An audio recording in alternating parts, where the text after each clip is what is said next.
Primeiro, Padre Wander, logo de cara, né?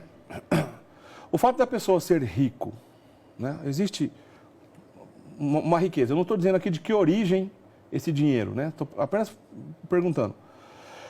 O fato de alguém ter dinheiro, ter posses, significa que aquela pessoa é um condenado, um pecador, um desgraçado? De maneira nenhuma. A posse dos bens temporais, Eric, não define se são lícitos. Se são ilícitos, a posse dos bens temporais lícitos, alcançados de forma lícita, não define de maneira nenhuma, a condição espiritual da pessoa, nem a sua qualidade ética. O que irá definir isso sim é qual a relação que ela tem com a posse desses bens. Esses bens temporais estão em primeiro plano, definem as suas opções e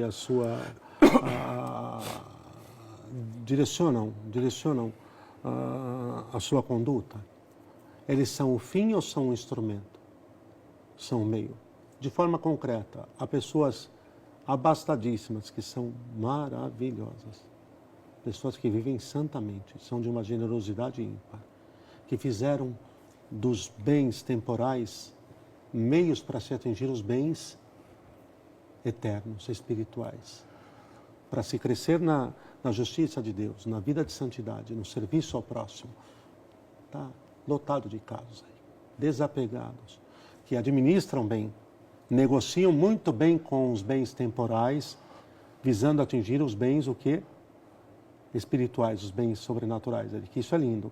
Como tem pessoas que têm muito e são de uma mesquinhez raríssima, absurda, e como tem pessoas que têm pouquinho e são generosas e têm pouquinho materialmente e são de uma mesquinhez também tão grande ou mais do que os que têm muito e são mesquinhos, Eric. Quer dizer, então, que do ponto de vista da posse, ter ou não ter, a gente está falando de alguma coisa neutra. Não é aí que está o problema. O ter não pode definir o ter. O ter não pode ser a meta de vida, o ter bens temporais. Né? Quer dizer, o que eles têm que ser é só uma ponte, um instrumento para te atingir um fim, que é a glória de Deus. O que eu tenho, que está em minhas mãos, Eric, está servindo ao propósito da minha santificação e da santificação do mundo que está em torno a mim? Ponto. O que eu tenho está fazendo um efeito contrário? Aí passa a ser danoso. Aí passa a ser mesquinho, aí passa a ser vicioso, aí passa a ser nocivo. Padre Wander, existe um conceito na teologia chamado teologia da retribuição, né? Onde a pessoa, por exemplo, olha, eu fui fiel a Deus, eu fiz o que devia ter feito, agora estou esperando o meu salário, né? Quero receber de volta essas graças. Ou o contrário, eu não fiz o que deveria ter feito, portanto não sou digno e merecedor das graças de Deus. É um conceito de teologia isso. Mas eu tenho a impressão que na nossa geração, nos nossos dias, um desdobramento dessa teologia da retribuição, eu já ia adiantar aqui usar uma distorção, mas aí o senhor explica se isso é uma distorção ou não, que é a chamada teologia da prosperidade, aonde que é muito difundido isso, especialmente em meios protestantes, mas também não é só em meios protestantes, pode ter, inclusive dentro do discurso das nossas igrejas católicas. Alguém que vai dizer assim, não, mas é bíblico, olha aqui, ó, à medida que você der o seu dízimo, a sua contribuição, você certamente vai ser abençoado. Se você não tiver um bom dinheiro, um bom carro, um bom emprego, você é um amaldiçoado. Essa chamada teologia da prosperidade, todas essas distorções, isso tem algum fundamento evangélico? Eric, excelente tocar nessa questão. Porque com o que estamos passando em nossos dias, vou dizer uma palavra meio popular, com o perrengue que muita gente está passando também em matéria financeira, o grande risco, a grande tentação é correr atrás dos títulos de capitalização oferecidos pelas seitas protestantes. Investe aqui X que você vai receber X mais 10. Ok? Bom, existia no Antigo Testamento uma lei chamada traducianismo, que os fariseus, os perushim ainda sustentaram, que Deus honra nos filhos os pais que são fiéis e tementes a Ele, como castiga nos filhos os pais que a Ele desobedeceram, castiga nos filhos também. Essa lei foi vencida por Nosso Senhor, com todas as letras.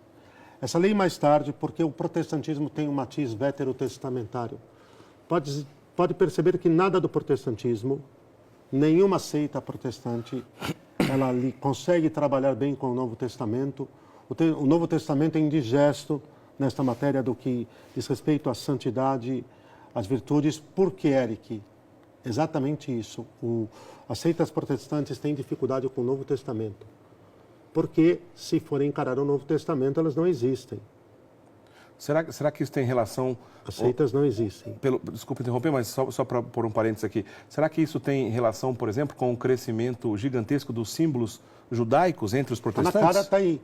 Olha a menorá, aquele candelabro de 7 braços, a estrela de Davi e assim por diante. As seitas têm uma leitura veterotestamentária das Escrituras. Estão presas lá. Onde ainda a teologia era esta. Como não se falava da santidade com clareza e nem da vida eterna, porque no Antigo Testamento ainda a escatologia, a revelação sobre a vida após a morte, portanto a vida eterna, a retribuição de Deus para os justos, aqueles que morreram unidos a Ele em atitude de confiança, amigos de Deus, ainda não estava muito clara, porque a escatologia, o post-mortem, a revelação de Deus sobre o tema do que acontece após a morte se completou somente ali uns 100 anos aproximadamente antes de Cristo. Qual que era o conceito de bênção do Antigo Testamento, Eric? Riqueza material, muitos anos de vida, muita propriedade, muito dinheiro e muitos filhos. E uma prole, né? Uma prole extensa. As 3 formas de bênção. Os protestantes reducionistas retomaram o que?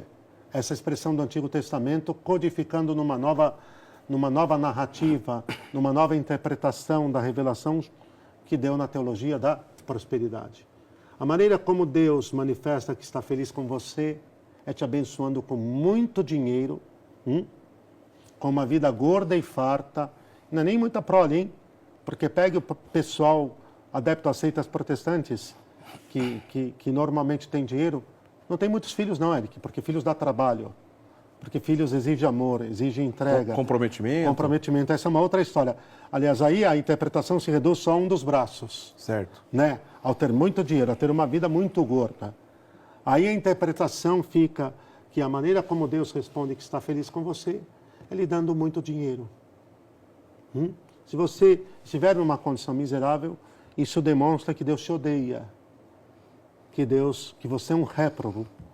Que você está reprovado por Deus. É uma lorota, é uma conversa furada muito grande. Desculpa, isso aqui vai dar pano para manga, hein, Eric? É uma maldade muito grande. É uma maldade muito grande exatamente quando você vê Nosso Senhor com uma ternura, um carinho, uma compaixão com os pobres. Isso sim, não, Eric? Com os miseráveis. Impressionante. E aí você pega, e não há dúvida alguma que a Igreja, a Santa Igreja Católica, Apostólica, Romana, a Santa Igreja fundada por Cristo, é claro que veio levar a redenção a todos, mas que tem um carinho, que tem uma ternura, que tem um cuidado especial por aqueles que materialmente já sofrem neste mundo. Segundo a teologia da prosperidade, o pobre Lázaro, da parábola de Nosso Senhor, era um amaldiçoado.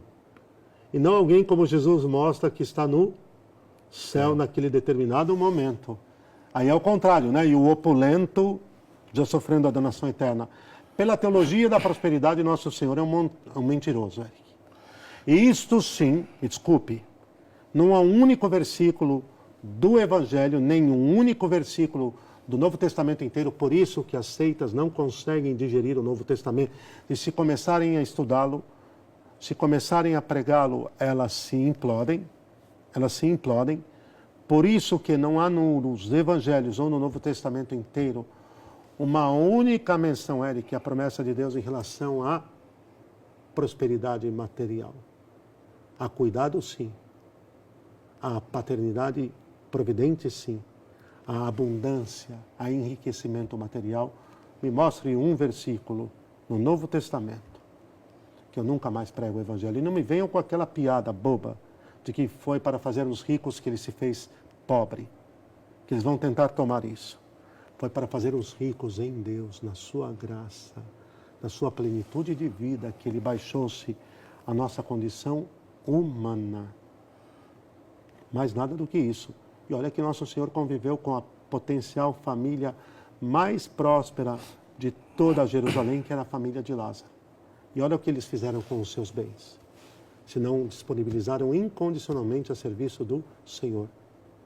Não se ufanavam de nenhum tipo de prosperidade material que os colocava numa posição de destaque e nem pouco ficavam arrotando à esquerda e à direita, a torta e à direita, que eram amadíssimos por Deus porque tinham uma vida material abundante. Uma besteira, uma bobagem, Eric. A teologia da prosperidade é uma grande besteira, uma grande bobagem, uma mentira que vem da Revolução Protestante e principalmente da obra, o espírito protestante, o capitalismo, de um autor que agora eu prefiro guardar o nome, que eu não vou fazer propaganda. Tá certo. Bom, só para encerrar, já está clara a explicação, mas como o senhor mesmo disse, talvez isso dê pano para manga, alguém pode estar do outro lado pensando assim, peraí, então qual que é o correto? O correto é ser miserável? Eu devo ser miserável para seguir o nosso Senhor Jesus Cristo como o Evangelho manda? De maneira nenhuma. Eu já respondi a isso agora há pouco. Conheço católicos, pessoas de missa diária, que têm uma situação financeira privilegiadíssima, mas que o dinheiro não é o seu Deus. Deus é o seu Deus. Que Deus é o seu Deus, no Santíssimo Sacramento. Então entendem que a busca da santidade, da glorificação de Deus nas suas vidas, os levam a viver como aquilo que diz São Paulo, os que têm, vivam como se não possuíssem. Né? Claramente, Eric, aqui faço uma correção. Nosso Senhor no Evangelho diz, para que os que têm, vivam como se não possuíssem, e depois São Paulo vai retomar isso mais tarde aos Tessalonicenses. O que eu estou querendo dizer é, para não acusar a igreja de pregar então a miséria. Não, não. A miséria não é virtude. A pobreza não é virtude. A pobreza é consequência, a pobreza meramente material é consequência do quê? Do pecado. É consequência do quê? Da avareza. É consequência do quê? Do apego às coisas materiais. Da ambição sem medidas. O que acontece é que se não houvesse o pecado, não haveria miséria material de ninguém, Eric. Mas o que nós estamos ressaltando é que não tire o cavalo da chuva. Deus não fala na linguagem das cifras. Nunca falou e nunca falará. Deus fala na linguagem do amor, na linguagem da entrega, na linguagem da conversão, na linguagem da santidade. Então, quando todos se converterem e todos viverem em santidade, concorda que não faltará o essencial a ninguém? É disso que nós estamos falando.